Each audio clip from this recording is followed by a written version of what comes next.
Hi everyone, I'm Cody Tesla with MarineMax in Nisswa and Crosslake.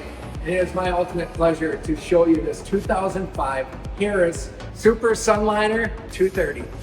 20 years old. This is the first of any power lift bimini. Still works perfectly. This boat may not be perfect, but it works perfect. Not only the captain gets a captain chair with this Harris, two right up in the bow, bench seats behind it. We've got a garbage that flips open right here. Something else that I think is very unique about this Harris is we've got a sink in front of the captain's helm that has a 5-gallon tub for potable water underneath it. It just drains right down to the lake. But if you're having snacks, you don't want to lean over the boat, wash your hands, do it right here in the sink.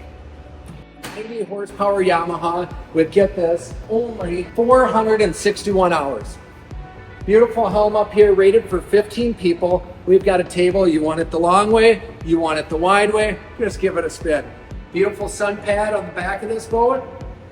And a nice big thick step ladder, making it easy going on and off your boat. Come check it out. MarineMax, Nisswa and Crosslake.